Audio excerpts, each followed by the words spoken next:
Y aquí, nos acompaña ya nuestros analistas habituales, Rodrigo Arellano, vicedecano de la Facultad de Gobierno de la UDD. Rodrigo, buenas noches y gracias por estar acá. Muchas gracias, Matías. Buenas noches. Y Nerea Palma, que es académica de la Escuela de Ciencias Políticas de la Universidad de Comportal en la UDP. Nerea, gracias por estar aquí. Muy buenas noches. Buenas noches, encantada como siempre estar acá. ¿Cómo titularían el cambio de hoy, Nerea? Yo lo titularía como el comienzo del tercer momento del gobierno de Gabriel Boric. Está bien, luego vamos a desarrollar. Rodrigo, titule su portada de hoy. Sí. Un ajuste difícil de entender. No cambio, porque yo creo que esto es un ajuste, no es un cambio brutal, no hay movimiento político, y es difícil de entender. ¿Y por qué? Porque el cambio se produce por dos razones. O por la crisis que está viviendo el gobierno por el tema de los convenios, y en ese caso no se entiende la permanencia del ministro Montes, o porque quiere dar un nuevo rumbo en las áreas donde efectivamente existe mala evaluación por parte de la ciudadanía, pero se mantiene la ministra que está a cargo de seguridad, la ministra que está a cargo del tema de las pensiones, salud y economía, que son quizás las áreas más sensibles, y se producen cambios, a mi forma de ver, menos inexplicables, como en minería, cultura. Quizás en cultura está pagando también algo el tema de los convenios.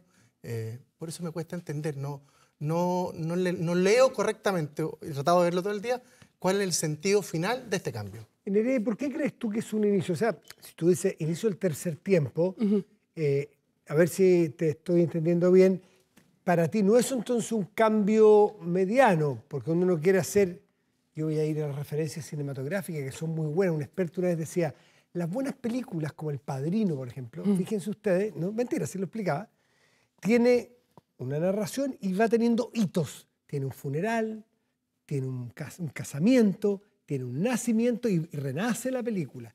Con estos hitos renace la película y son parte bien interesante. Aquí podría ser eso, los cambios de gabinete, hay un cambio de elenco, renace el gobierno. ¿Por qué crees tú que es tan potente que hay un tercer periodo del gobierno del presidente Boric? Sí, yo creo que, bueno, hoy día tuvimos quizás un cambio que para algunos podría ser, como ha llamado la oposición, cosmético, pero lo cierto es que este cambio de gabinete viene enraizado en la salida del exministro Jackson. Y eso fue un cambio que yo diría que es bastante importante, no solamente para la composición del gabinete, sino que también para la coalición dentro Frente Amplio. ¿En qué sentido? En el sentido que Revolución Democrática ha perdido poder, eso es, digamos... Quedó colgando. Sí, quedó colgando en el gabinete, o sea, perdió bastante poder, eso como primer elemento clave. Como segundo elemento clave, eso va a poder quizás hacer que la relación entre socialismo democrático y Frente Amplio quizás sea un poquitito más sencilla. Uno podría pensar quizás con la oposición también, pero la oposición, lo dije en otro lado también, la oposición ¿qué incentivo tiene para sentarse a la mesa con el oficialismo, a pesar de que ya no está Jackson, a pesar de que ya no está Ávila, si es que ve un gobierno debilitado? Me parece que la estrategia republicana de no ir a la reunión de mañana, de Chile Vamos con el oficialismo, responde un poco a esa lógica, y me parece a mí que eso va a marcar un poco la tónica. O sea, no me parece extraño que la oposición haya dicho que no es suficiente, que Jackson ya no esté, que este es un cambio cosmético, porque ambas dos cosas, si bien lo tomamos como un conjunto, pueden ser cambios en algunos elementos significativos, como sacando a Jackson y sacando a Ávila, no tiene incentivo aún para dialogar estas reformas relevantes que tiene el gobierno, porque lo ve debilitado. No habíamos estado aquí en esta tertulia que hacemos una vez a la semana de análisis político o sea, no habíamos estado después de la renuncia de Giorgio Jackson. No. Y aquí me gustaría que Rodrigo, que tiene alguna cuerda en el trompo, porque milita en la UDI, da la impresión de que la estrategia UDI para sacar a Jackson rindió mucho menos frutos que la estrategia republicana. No solo porque con una salió, sino porque cuando la UDI le dijo no me siento a negociar con usted hasta que lo saque, no solo no lo sacó, sino que puso el peso de la prueba en la UDI, en que ellos eran los responsables, que ellos no dialogaban, que ellos se bajaban de las mesas, pero eso a republicano le pareció más limpia. Acusación constitucional hasta nuevo aviso, y se va, y lo tuvieron que sacar. puso play, puso la música. Los partidos de Chile Vamos tuvieron que bailar al ritmo del vals que puso. ¿Estás de acuerdo tú que Republicano le fue mejor que a tu partido? Y efectivamente, después, a mí en una decisión que yo creo que yo al menos no estoy de acuerdo, no perseveraron en la acusación, sino que se bajaron una vez confirmada la salida del ministro Jackson al día. A mí me hubiese encantado haber visto las razones políticas por las cuales el Partido Republicano había amenazado con acusarlo, porque además yo siento que la acusación no es una herramienta para, de alguna forma, terciar con el gobierno, sino que es más un deber de los parlamentarios que cuando ven una infracción a la Constitución deben hacerlo. Entonces me hubiese encantado ver el final quizás de este baile, porque además que la renuncia no te condiciona la acusación. Pues, puede seguir. O sea, ¿tú crees que el republicano sigue inconsistente? Yo tengo la sensación que en la no continuidad, sí, me parece que efectivamente a mí me hubiese gustado por lo pronto haber visto cuáles eran las razones políticas por las cuales se está acusando al ministro Jackson, de manera tal de tampoco transformar esta herramienta en una especie de caricello o moneda de cambio con el gobierno. Insisto, creo que es un deber por parte de los parlamentarios, cada vez que hay una infracción en cierta autoridad, poder elevar esta acusación. Pero yo coincido en lo primero, la música aquí la puso el Partido Republicano y efectivamente hay una especie como de boomerang para la centroderecha, para Chile Vamos, en el sentido de que ellos condicionaron los diálogos con el gobierno, sentarse a la mesa con la salida del ministro Jackson, que hecho que va a pasar mañana. Pero ojo, una cosa es sentarse a escuchar y otra cosa es de alguna forma llegar a algún acuerdo. Y yo creo que fueron bien categóricos hoy, que existen líneas rojas, por lo menos en el tema de pensiones, que creo que es lo que se va a conversar mañana junto con el pacto social o tributario, de que 6% a capitalización individual, aquí no está la propuesta en la mesa de la ministra Jara, y no estamos en los minutos de hablar de impuestos, sino de crecimiento. Entonces, tengo la sensación de que lo de mañana puede ser un touch and go, sentarse no es acordar necesariamente. ¿Sería? Tal cual. De hecho, quería mencionar también que respecto a republicanos, que también lo dije en otro lado, me parece a mí que si es que hubiesen estado lo suficientemente convencidos del rol del exministro Jackson en el caso convenio, lo que correspondía era perseverar con la acusación constitucional independientemente de la renuncia del exministro Jackson. Y segundo, respecto de mañana, yo celebro en realidad que los partidos de Chile Vamos vayan a por lo menos dialogar con el oficialismo y de nuevo, repitiendo un poco y destacando la idea que mencionaba Rodrigo, eso no necesariamente va a implicar que lleguen a algún acuerdo, pero me parece que son conversaciones que hay que tener porque de alguna u otra manera, al menos cierto lo que está proponiendo el oficialismo, para que el oficialismo pueda seguir funcionando como gobierno, tiene que ser dialogado con la oposición de todas maneras. Y ahí sin duda alguna que quizás el hueso más difícil de roer va a ser la UDI. No estoy contando republicanos porque como ni siquiera van a la reunión, en el fondo no estoy contando que van a ser parte de un posible, quizás, acuerdo. Hechos para analizar. ¿Es anecdótico el viaje del presidente con el expresidente en el mismo avión camino a Asunción, Rodrigo? ¿Es una mera anécdota o podemos analizar? Yo creo que hay mucho de fondo, no sé si es anécdota. Primero, habla bien del presidente Boric, de su capacidad republicana, de convocar a un mandatario que también había sido invitado, pero por otras decisiones políticas. Habla bien también del presidente Piñera, que acepta esta invitación de parte de quien probablemente fue un duro opositor, que incluso lo trató de violador de derechos humanos y una serie de cosas. Y yo tengo la sensación, Matías, que ese viaje tenía cierto interés oculto. O sea, no es coincidencia que después de ese viaje el presidente Piñera también haga una invitación a la oposición a conversar y a dialogar, a buscar soluciones. Entonces, creo que tenía un no sé qué por parte del presidente Boric de tratar de sumar quizás otro interlocutor a estos diálogos que están presionar a ver, déjame ver si te entiendo bien. El presidente Boric hábilmente trató de decirle a la oposición: yo soy capaz de sentarme con el presidente Piñera, podemos conversar nosotros, somos adversarios, pensamos casi todo distinto, pero podemos conversar. ¿Por qué ustedes no? ¿Forzar un poco a los partidos de la derecha a sentarse? No sé si forzar, pero transforma al presidente Piñera en un nuevo interlocutor que ha venido de alguna forma resurgiendo. Ya ha dado entrevistas importantes, ha tenido muchas apariciones públicas y lo vimos el día de ayer también haciendo una invitación a buscar el diálogo. ¿Lo ves con ganas? ¿Lo ves con ganas de Piñera 3? Yo creo, no, yo me compro la entrevista que dijo que ya con 2 periodos es suficiente. Además tengo la sensación, o sea, no tengo la sensación, sino que estoy bastante cierto que parte del proyecto constitucional, que lo hemos olvidado completamente, imposibilita tanto al presidente Piñera como a la presidenta Bachelet a volver a presentarse. Una razón, si quieren, para los que quieren votar a prueba. Sí, pero eso será de aquí en adelante. No tendrá efecto retroactivo. Yo no conozco a nadie que haya estado en algún cargo de relevancia que no tenga ganas de volver.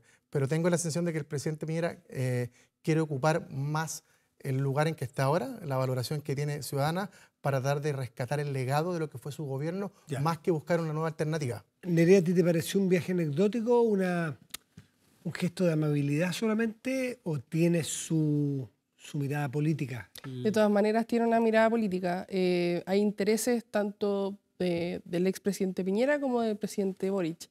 ¿En qué sentido? En que el expresidente Piñera, vimos en la encuesta CEP que hay una revaloración de su imagen, paulatina, pero eso se puede sostener en el tiempo, quizás, lo vamos a ver. Él también fue el que hizo el llamado a hacer esta concertación de partidos de derecha, desde republicanos hasta amarillos, demócratas, que no fue bien acogida, pero hay un entusiasmo de él por ser líder nuevamente, quizás no el líder principal, pero uno de los líderes de la derecha y la centro derecha en particular. Entonces eso por un lado, y por otro lado, ¿cierto? Entonces ahí Sebastián Piñera lo que sería un interlocutor con el gobierno actual, que es algo bastante relevante para una oposición. Sí. Y en segundo lugar, obviamente que para el presidente Boric es importante tener interlocutores desde la oposición, a alguien que puede quizás generar consenso dentro de la UDI, dentro de la Renovación Nacional, como lo es el expresidente Piñera. Entonces me parece a mí que tanto para las dos personas, los dos actores involucrados, habían intereses bastante relevantes en juego y que a mí me parece que ya ha rendido frutos que Sebastián Piñera haya llamado a la oposición a iniciar diálogos, ¿cierto?, con el gobierno con respecto a acuerdos que quizás se pueden alcanzar o por lo menos conversar. Para mí ya rindió sus primeros frutos. Otro hecho que es muy reciente, está muy fresquita esta noticia. Crisis en RD. Recién decíamos que RD queda colgando del gabinete. Solo recordar que cuando partió este gobierno, no tengo en la cabeza exactamente cuántos ministros de RD había, pero sí me acuerdo que RD por lo menos estaba en el comité político. 2. Era en educación. Giorgio Jackson. Y Secprex, que era Giorgio Jackson, pero estaba justamente... eran solo esos dos. Sí.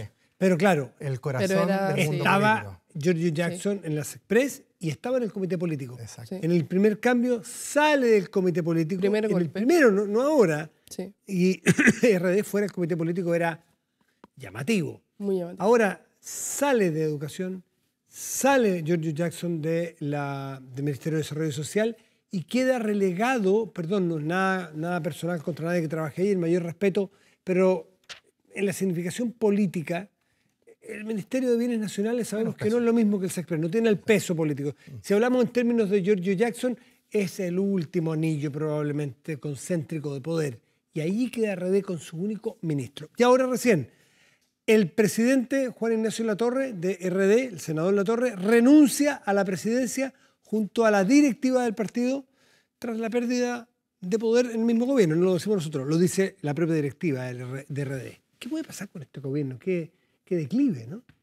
Con este partido, dije gobierno, no, este partido, disculpa. Sí, pero que claro, es parte del gobierno y es parte importante del gobierno, incluso en toda, digamos, la matriz que se creó para la campaña de Boric, ciertamente que fue muy relevante, no solamente Giorgio Jackson, sino que Revolución Democrática. A mí me parece en ese sentido que es algo muy extraño lo que sucede porque por un lado tenemos esta crisis de RD, que por supuesto está muy vinculada con casos convenios y lo que ha sucedido en lo que ya sabemos y hemos hablado de hecho varias semanas acá también, y que lo involucra directamente a Revolución Democrática. Quizás no todavía, o no sabemos antecedentes contra Giorgio Jackson, pero sí el partido vemos que muchas personas están involucradas. Entonces ya es algo, digamos, más o menos sistemático, por lo menos de un sector del partido. Pero por otro lado están conversaciones, Convergencia Social, para poder unir al Frente Amplio en un partido único. Entonces, a mí me parece que Revolución Democrática hoy día está en esta discusión de, bueno, ¿qué hacemos con el norte de nuestro partido? Definitivamente nos empezamos las conversaciones para unirnos ya en Frente Amplio y ser un partido único, o intentamos de alguna u otra manera revivir como el ave fénix, y una señal de eso puede ser que haya renunciado a la directiva completa del partido y que hayan llamado a elecciones, ¿cierto?, anticipadas en octubre. A mí me parece que lo mejor para las personas que están en RD a la larga va a ser unirse. Claramente. Unirse para no desaparecer. Exacto, porque la etiqueta partidaria yo creo que ya quedó un poquito... Y porque tampoco tiene tanto elenco, ¿no? Digamos que era la concertación de los 90, que salía la primera línea y había una segunda línea probada, con carrete, con historia. Aquí gente muy joven y con un elenco bien escuálido, ¿no? Lo que te dan es paradoja, fíjate. Revolución Democrática es probablemente quizás el partido movilizador del Frente Amplio, es por lejos el creador de este concepto del Frente Amplio, y Giorgio Jackson, una de sus figuras principales. Yo creo que lo que sucede hoy es una especie como de estocada al corazón directo de Revolución Democrática. La salida del viernes, sin duda, Giorgio Jackson ya fue durísima, pero hoy relegarlo a un solo ministerio, efectivamente de la periferia política, termina, entre comillas, por darle una estocada. No es mortal, porque en política siempre pueden resucitar, pero sí muy violenta. Y bueno, el primer coletazo de ello es la renuncia de toda la directiva de Revolución Democrática. Yo creo que va a costar reestructurarlo, porque efectivamente no solo a raíz de los cambios, sino que además de la mirada del presidente. Hoy en el discurso que dio el presidente en el cambio de mando, responsabiliza, no lo dijo con nombre y apellido, pero responsabiliza en parte las desavenencias que hemos visto en el gobierno a la figura de Giorgio Jackson, que dijo, aquí han habido problemas de no cuajar al equipo político por declaraciones, por superioridad, y hoy hay tiempo de remar hacia adelante. Entonces, yo creo que finalmente el presidente entendió, suma en el caso convenio, que Revolución Democrática como partido se le fue transformando en una especie de mochila, y hoy de alguna forma se deshizo de esa mochila. Fíjate que estaba mirando aquí el peso de Revolución Democrática, que pasó a ser el partido estrella, el partido grueso, el tronco del Frente Amplio, a lo que estamos narrando ahora. Estaba mirando cuántos diputados tiene ahora. A ver si ustedes me ayudan, pero estoy mirando aquí con diputados. Tiene 1, 2, 3, 4, 5, 6, 7. No son pocos. Catalina Pérez, que sabemos que no está pasando por su mejor momento. Maite Orsini, que tampoco pasa por un buen momento porque no se le ve protagonizando noticias políticas. Tenemos a Jorge Brito, Andrés Giordano, Consuelo Veloso, Erika Ñanco, que suena bastante y es una política y Jaime Sáez Quirós. Y tiene, mira, alcalde, tiene bastantes alcaldes, tiene 3, 6. Y a diferencia de otras oportunidades, lo que hizo el presidente, lo hizo con el socialismo democrático, sobre todo en el segundo cambio, es que mediante la subsecretaría fue neteando quizás esos equilibrios de poder. Y hoy tampoco se dio. Tampoco le dieron una subsecretaría adicional a Revolución Democrática. Le mantuvieron nomás en desarrollo social, pero el resto fueron para otros partidos del Frente Amplio o bien para el Partido Socialista, como comentábamos ahí antes del programa con el nuevo subsecretario de Defensa, Ricardo Montero. Primer exconvencional que ocupa un cargo de primera línea política. Sí, muy cercano al presidente. Él estaba de asesor del Ministerio del Interior y entiendo que hicieron muchas migas con el exconvencional Montero, incluso personales. Se les vio juntos en el estadio, viendo a la Católica. Efectivamente. Los dos juntos ahí en Andes. En un partido un partido que parece que no fue muy bueno, pero en fin, se murieron de frío, pero habla de la cercanía y la confianza de ellos dos. Bueno, y va a la subsecretaría de Defensa. Está muy movida las aguas en la política, pero mañana hay un hito que ojalá sea renovador de la política y de los acuerdos, los consensos y los avances, que es esta reunión de la oposición con el gobierno para negociar, conversar las reformas. Ambos, Nerea y Rodrigo, muchísimas gracias por estar aquí esta noche, como siempre. Muchas gracias, Matías. Gracias, encantada.